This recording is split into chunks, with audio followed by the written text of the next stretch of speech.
ఉత్తరాంధ్రలో క్యాంపు రాజకీయం మొదలైంది. ఓవైపు కడప జిల్లా పరిషత్ చైర్మన్ ఎన్నికలు, మరోవైపు విశాఖ మేయర్పై అవిశ్వాస తీర్మానం నోటీసులు అందడంతో వైసీపీ అలర్ట్ అయింది. ఎలాగైనా సరే జీవీఎంసీ పీఠాన్ని మళ్లీ దక్కించుకోవాలని అడుగులు వేస్తోంది.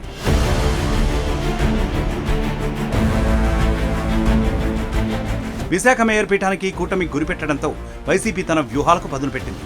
వైసీపీ నుంచి టీడీపీ వైపు ఎవరూ వెళ్లకుండా చూసేందుకు ఆ పార్టీ ముఖ్య నేతలు వ్యూహాలు రచిస్తున్నారు.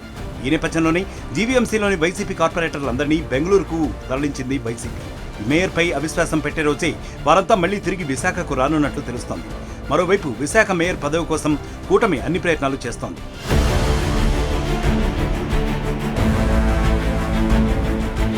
గత ఎన్నికల్లో 98 డివిజన్లలో 59 మంది కార్పొరేటర్లు వైసీపీ నుంచి జయకేతనం ఎగురవేశారు.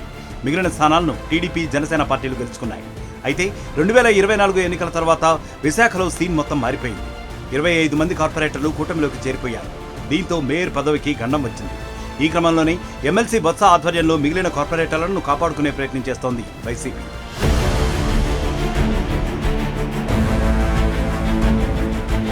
మరోవైపు ఇప్పటికే విశాఖ మేయర్పై అవిశ్వాస తీర్మానం చేస్తూ కలెక్టర్కు కూటమి కార్పొరేటర్లు నోటీసులు అందజేశారు. వాటిపై సంతకాలు చేసిన కార్పొరేటర్ల వివరాలను జీవీఎంసీ పరిశీలిస్తోంది. ఆ తర్వాత బల నిరూపణకు కార్పొరేటర్లు ఎక్స్ అఫీషియో సభ్యులకు నోటీసులు ఇవ్వనుంది. ఈ నోటీసులు జారీ చేసిన 15 రోజుల్లో ఎప్పుడైనా అవిశ్వాసం తీర్మానంపై కౌన్సిల్ సమావేశం జరిగే అవకాశం ఉంది. ఈ క్రమంలోనే 34 మంది వైసీపీ కార్పొరేటర్లను బెంగళూరుకు తరలించింది వైసీపీ.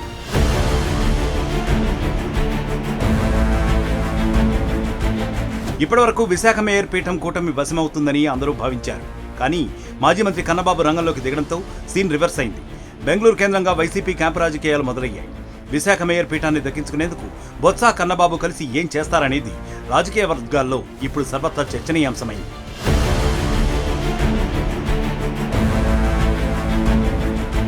మరిన్ని వీడియోస్ కోసం ఛానల్ ని సబ్స్క్రైబ్ చేయండి. లేటెస్ట్ అప్డేట్స్ కోసం వాట్సాప్ ఛానల్ ని ఫాలో అవ్వండి. ఆ లింక్ డిస్క్రిప్షన్ లో ఉంది.